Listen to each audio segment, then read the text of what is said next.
President Trump is on a deadline. He has less than 90 days to decide on how to respond to a Commerce Department report on the impact of car imports. If they're found to pose a national security threat, Commerce Secretary Wilbur Ross has recommended that tariffs on cars from the EU and elsewhere should be raised up to 25%.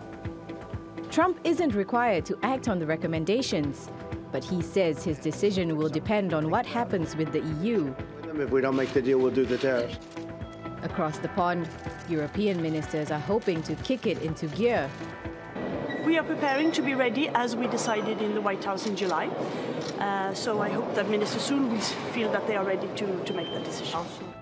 EU Trade Commissioner Cecilia Malmström is seeking the approval of EU ministers to start talks with the US to reduce tariffs on several products, possibly including cars. The bloc also wants to remove trade barriers on industrial goods, saying it could help boost bilateral trade by 8%. Some EU members are divided on the timing of the talks. Germany wants to push ahead as soon as possible, but France wants to wait until after the European Parliament elections in May. But they have promised to work together on a compromise. My intention is to have a large consensus uniting all member states. I will act together with my French colleague and many others in this council.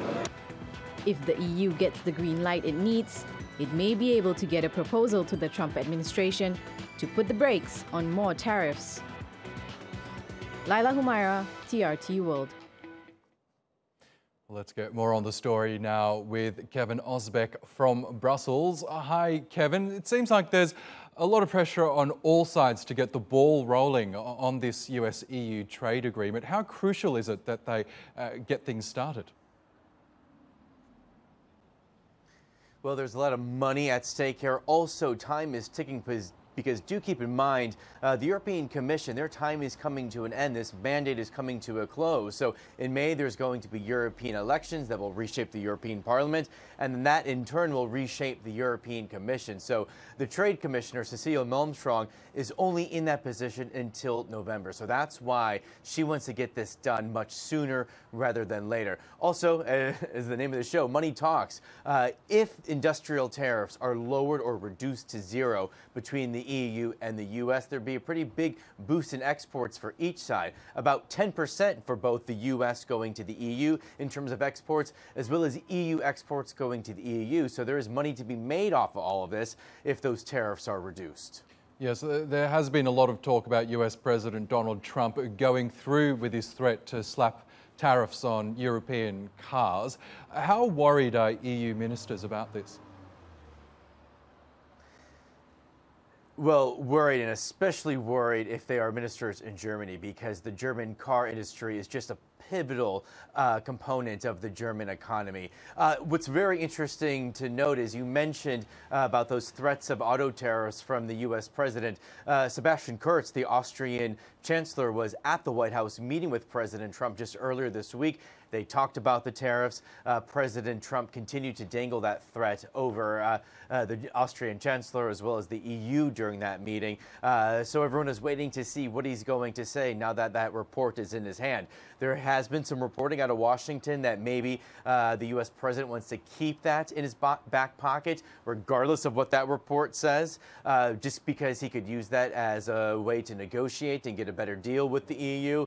But no doubt about it, the U.S. and the EU historically have a very good relationship that's starting to weaken very greatly with this new U.S. president, or I shouldn't say new. He's been there for about 2 years, but in those past 2 years, we've seen just a dramatic shift in the dynamic between Europe and the U.S. So it's going to be very interesting to see how these trade talks end, if in fact they end up really accelerating, because the Commission wants to push forward with this. Yes, so what is the next step in this process of trying to get a deal with the U.S.?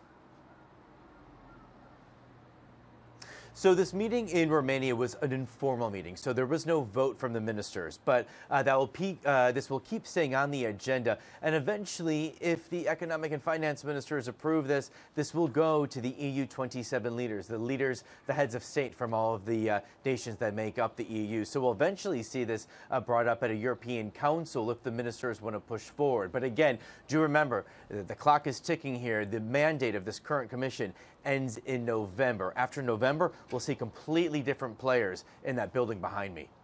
Okay, Kevin Ozebek in Brussels, thank you as always.